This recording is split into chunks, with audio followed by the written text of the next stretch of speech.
You think it's a coincidence that you feel alone, lost, or isolated?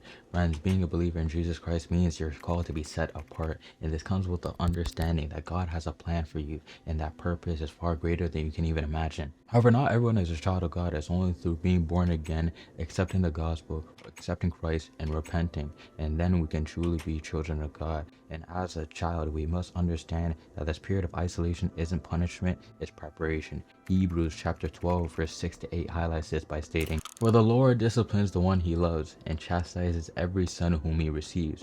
It is for discipline that you have to endure."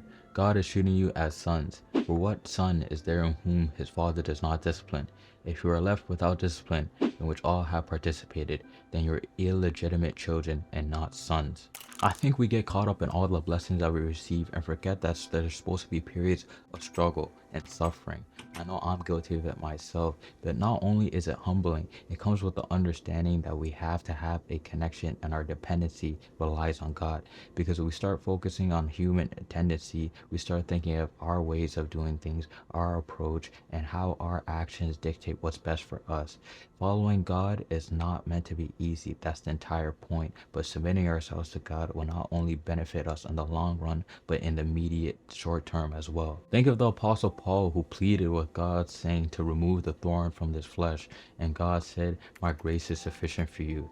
God wanted Paul to continue relying on him because in instances where we feel like, oh, we got what we needed, we can start going back to our own way of thinking. We sort of treat God like a transaction, whereas like after you do this for me, I'm going back to doing things how I approach, and that shouldn't be the case, friends. We're smarter than this. We have to understand that if we go back to our default settings of doing things our way, we're only hindering ourselves and our relationship with God. Think of the Israelites who were freed from slavery. They were complaining about how much comfortable they were on back in Egypt. God isolates us to be able to protect us from being drawn back into the world.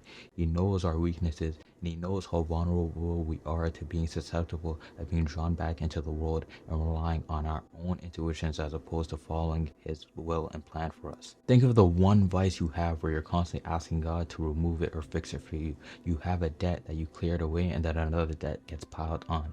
You seek doctors and every single one that you went out to can't seem to clear that medical issue. You've gone weeks, months, or years from stopping porn, drinking, smoking, and there's just one day where it just sets you off because it was a bad day. Or think of the hundreds and thousands of job applications that you send out and you maybe get passed to the second interview once and then you still don't get it. You're asking God like, bro, what are we doing? Like, I kept asking for you and you just haven't been able to pull through.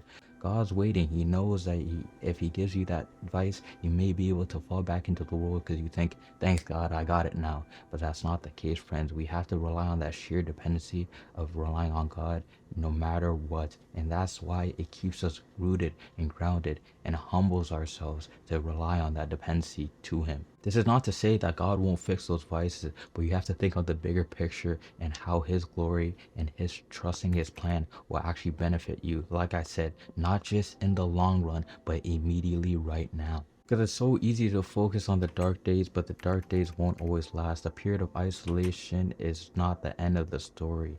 When you're a believer in Christ, some may fall away, but those like yourselves that are chosen remain. It's evident, like in 1 John chapter 2, verse 19, it highlights this by stating, "They went out from us, but they were not of us. Had they been from us, they would have continued with us."